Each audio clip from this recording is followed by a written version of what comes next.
So literally, we're just going to cut an entire acre of grass like this? You go that way, I go this way. All right, got it.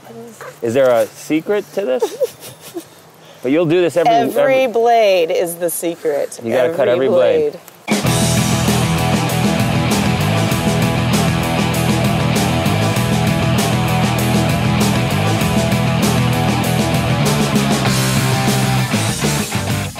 We are here for Spartan Up Podcast. A little bit of a unique situation this week. I am in northern Canada where I'm supposed to have met Sephra, Dr. Johnny Waite, and Colonel Tim Nye. None of them have yet to show up. It's like minus 40 outside up here. I don't know why we chose this place to film, but we're here. I'm here alone. I'm sitting on a couch. You know our rule of thumb. Everybody's got to get up and off the couch, but I'm sitting on the couch because I've been freezing outside in the snow for a while. Anyway, this week we're bringing Elizabeth Weil to your... Where are we bringing it to? We're bringing it to your computer. All right, we are here in California for Spartan Up Podcast with Elizabeth Weil. Who is Elizabeth Weil? We're going to find out. For the viewers, get a look at this grass. She cuts the grass with a scissor. It's perfect. She is a maniac. Anyway, super runner. Yeah, thank you. Super runner. Your mom was a runner. Mom's was a runner. Tell us about your mom. My mom, she will hate me, but 73 years old, still running marathons. We started running together when I was in 4th grade so I could learn my states and capitals. And why did she get into running? Really, it was for mental health. My parents were going through a divorce, and her alone time, she started walking and then figured, we'll throw on a pair of running shorts and start running. Wow. And so then she hooks you and your friends and everybody on running. Yep, and we started doing 5Ks in the neighborhood with local family friends, and then that turned into our weekend affairs, and then we started doing half marathons together, and that was our Sunday morning time together, and every week we did it. So you look like you're like 30 years old, so did you start in the 90s? Like when did you start? Oh, yes, it was actually the end of the 80s. Wow. Did indeed. And my mom started in the 80s, way before it was cool for women to be running, too. Yeah, and so a lot of people out there are like, well, I can't run, I've never run, I can't do 3 miles, I can't do 5 miles, no way will I do a marathon. It's the build-up. I said the same thing, and I was describing this to our partner yesterday, actually. We would do those 3 miles in the neighborhood, and I remember having that horrible side stitch, and you just wanted to quit. But I've always really worked it in with community and my social time as well. And I can't tell you how many running partners we don't even know we're running. This morning we ran an hour and we blabbed the entire time. So you just build up to it, and you don't get too crazy too fast. Are you blabbing doing 5-minute miles, or are you blabbing doing like... No, I do normal things now. Right. We live in a place with an amazing network of trails, so It's mostly trail running with lots of hills. So I would say I just gave birth to twins too, probably hold like an 8-minute pace. I race faster, but my social casual chatting one is in the 8s. So very, very easy to come run with me. But that's not the end of it. I mean, not only do you mow the lawn with a scissor by yourself, but you just had twins, which is unbelievable. And you're like super businesswoman too. Oh, well, thank you. So how does that, is that all you think from mom? No, I feel like I'm failing at everything all the time. I actually don't know where the business side of me came in. My mom was a 2nd grade teacher. My dad's a marine biologist, so there's not much business side in our family. I'd always been that crazy tinkerer entrepreneur, like started selling woodworking things on the staff room table when I was in 4th grade to earn extra money. I just like making money. Right. So I would squirrel it all. Was that because the parents were having a tough time, or you just wanted... No, I liked being able to do my own thing, and I liked the feeling of squirreling away money, I think, and able to loan my older sister money. So I actually got the bug when I came out to do college at Stanford and stayed around for my master's in engineering. I did my undergrad in econ. Which is pretty standard. Pretty much everybody goes to Stanford, knocks out a master's in engineering, and... It was a good spot. Yeah. I liked the people there. Good campus. But it was a great experience, and I was in a program there called the Mayfield Fellows Program in the engineering school, and that basically opened up my eyes to entrepreneurship. And from there, I worked at 2 startups, and then my first real people job was at a venture capital firm on Sand Hill Road. And I think that's really what got my bug into the venture side. Well, let's back up. So you're wanting to make money at a young age. you go to a great school, you do well in school, but a lot of people they're not motivated. Like, where'd that motivation, just life motivation, like I'm going to wake up early, I'm going to run, where is that coming from? That's a good question. I honestly don't know. I would have to say some of that probably I definitely would owe to my mom.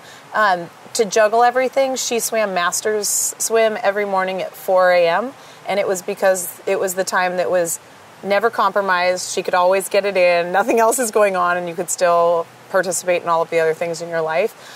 Is any of this sounding strange to you? Yeah, it really did. It really starting does. to get more strange, but okay. But I've always known that for me, running has been a non-negotiable. So every job, every vacation, every business trip, I always have my running shoes, and I always make time for it. I'd say I wouldn't shower if I didn't get my run in. Right. And so many people make excuses about, I have so many other busy things going on, and I do too.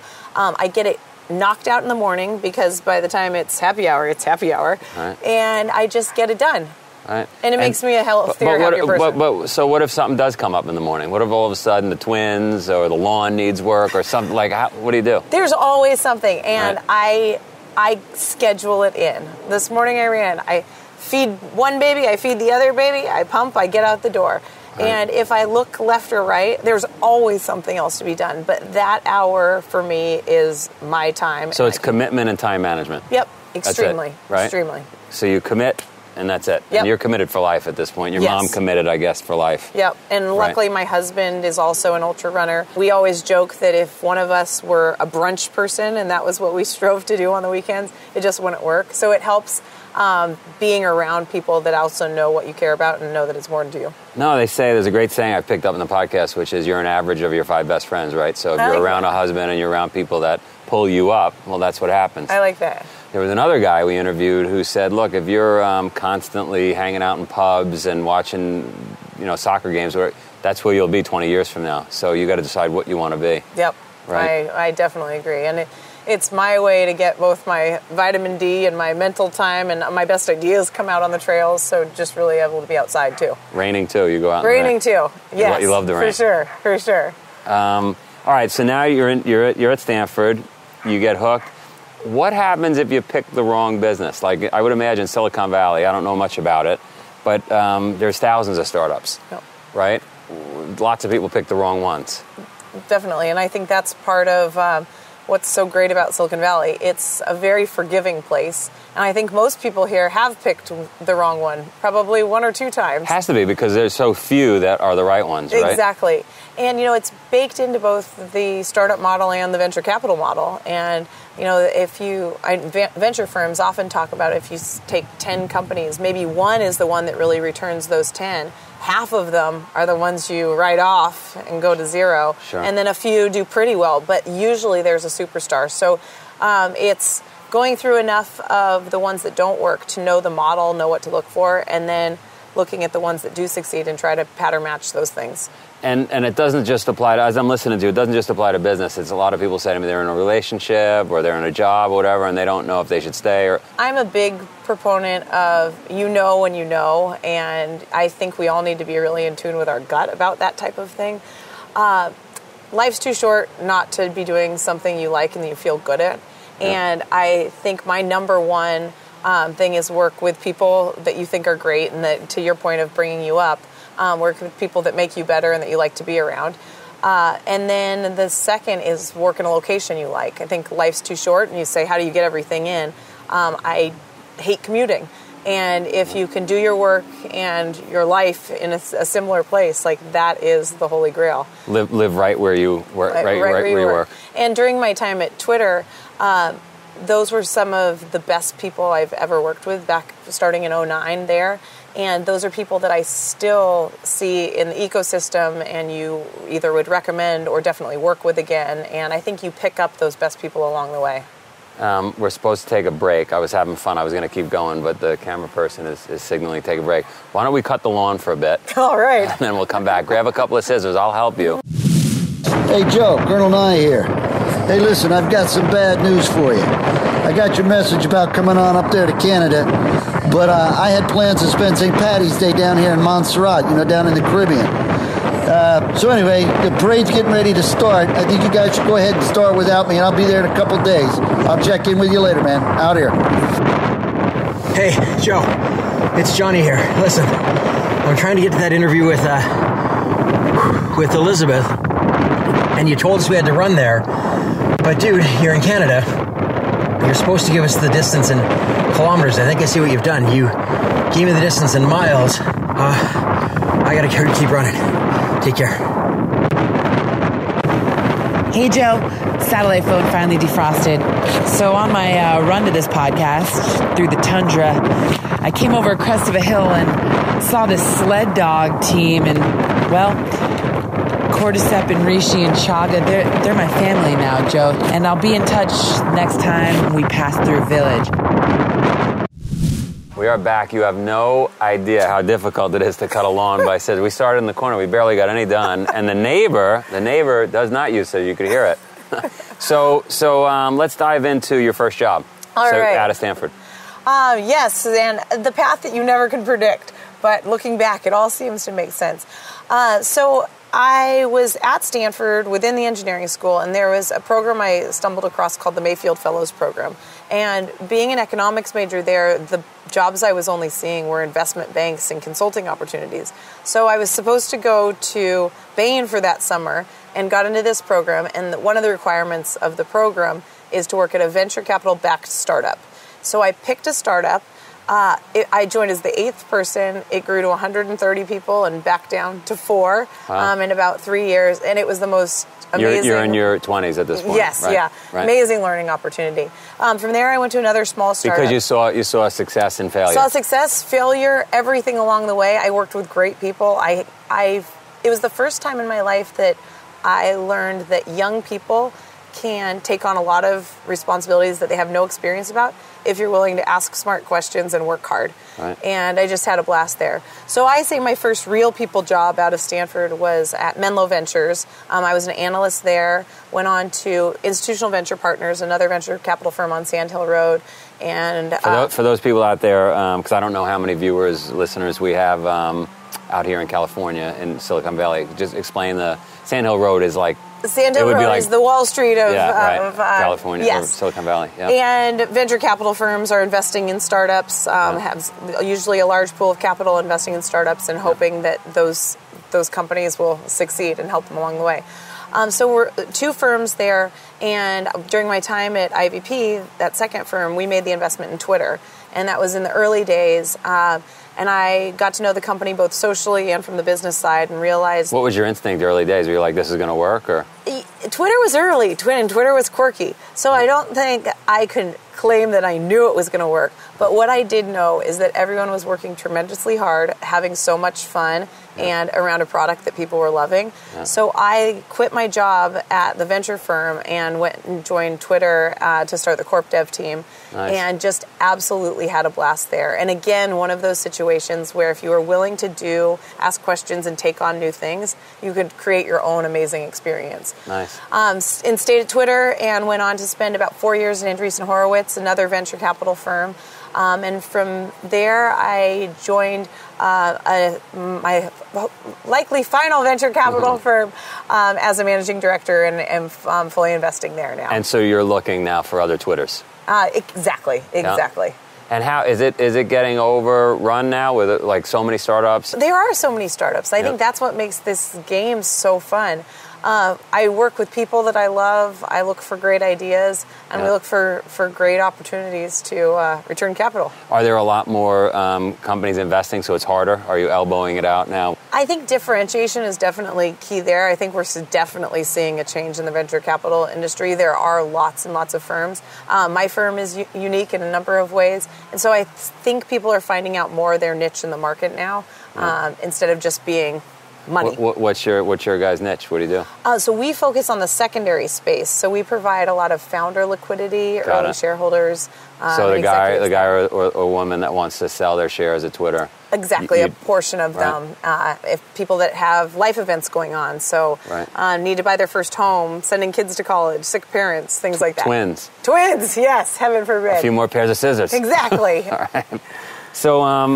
So let's boil it down. What do you think if you had to say, hey, these 3 things? When I think back on my life, because you've been incredibly successful, even with the family, what takeaways are there? Like, what 3 things, 2 things, 5 things could we learn from your experience? Yeah, very good question. One of my things is always work with people that you like. I think great people empower you, make you a better person, and keep you doing the things you like. The other thing is really carving out time for those non-negotiables in your life. And for me, one of those is my daily run, and I will not compromise that. Other things, spending time with my family. It's a lot harder to juggle now with 3 kids. Sure. But it's so much fun. And there's a Spartan in there, too. We'll talk about that, yeah. Oh, Matthew, our 2.5-year-old, is definitely a future Spartan. So non-negotiables. Non-negotiables, working with people you like, and then location is another thing. I think life is too short to be in a place that you don't like to do the things you do. And or job or whatever, right? Exactly. So it's hard to know, though, right? Because nothing's ever perfect, right? No, ever. Nothing's ever perfect. Ever. So I think people out there are saying, gee, I don't know. Because I get that question all the time. I'm sure you do, too. Well, it's never perfect. Never perfect. I think you can always build and work on something. I think keeping that, I like to say that everyone should have a small personal advisory board, and those people should be peppered from weird spots in your life. So it might be an old professor or an old colleague or somebody that just knows you very, very well, and checking in with those people and having them be your gut check as you go through things in life. We've done 250 podcasts. We've never gotten that one. That's a good one, a personal advisory board. I have one. That's good. I got to get one. Nice. It's helped. Yeah. The other thing I think that a lot of young people neglect in their career is really focusing on the fact that you just need to work really, really hard at the job you're at. Yeah. And I think that is tremendously important, but I think you forget to make time for those other people in your life, like the random coffee break with an old friend or somebody that's also in that industry or ecosystem or another company. And I know I did this during my time at Twitter. We were so busy there, I never looked left or right. And when you pop up for your next job, you wish you had nurtured some of those connections along the way. Sure. And I say that you rarely get a job by uploading a resume to a blindless site.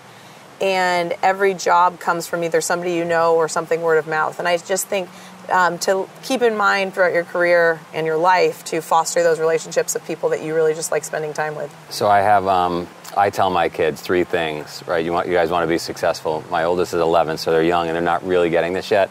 The first one's work hard. You got to work hard, right? 2 is network. But I said it's not Facebook or LinkedIn. Yeah. It's like, and they wouldn't really understand that anyway, but it's more about exactly what you just said, right? Really having friends that would look out for you.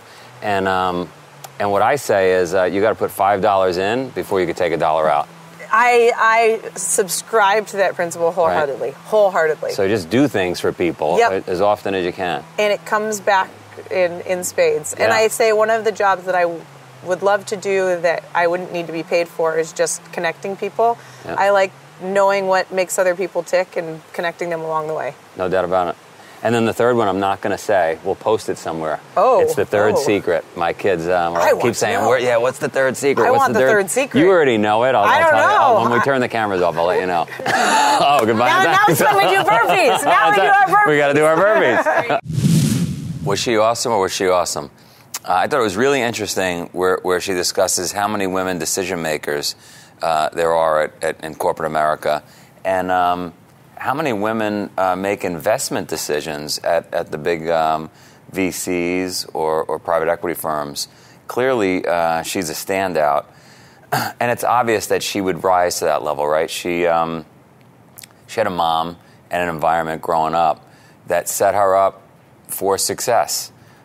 She got to watch her mom wake up every morning at 4 a.m. and do the swims and fit it in. And so I think as parents, for those of us watching, I think we really could take something away here that is, whether we notice it or not, our kids are watching us. They're watching how we act, how we live. And so we owe it to them to put in the extra effort. The other awesome thing she tackled here that I think we could take away for all of us is this idea of non-negotiables. Figure out what they are in your life. For me, it's health and wellness, and obviously she felt the same way, and every morning she's going for that run. So I don't know what your thing is out there, but I think we all need a list on the wall of our non-negotiables, because if we want to get somewhere in life, it requires that kind of commitment. 3 big takeaways, right? The non-negotiables we just spoke of. Always work with people you like. Look, we don't always get that opportunity, but we could spend some time to work on getting that opportunity, because who wants to be miserable every day? Find people that aren't jackasses to work with, and you'll just have a better day and a better week and a better month and a better life. Location. Location is key. My whole life I have worked where I live, even if that means living in the office. Or I remember my first business, when I was doing swimming pools, I literally worked and lived in the warehouse. Not everybody's going to do that, but this idea of driving 2 hours a day or commuting 2 hours a day to a job, each direction is ridiculous. So for the 30 million plus people out there doing it, move to where you work. Thank you for watching another epic story of success. If you like our message, please share Spartan Up with your friends and subscribe on iTunes, YouTube, or wherever you catch our show, maybe in the woods. Spartan Up is brought to you by Spartan Race. To find a race near you, visit Spartan.com.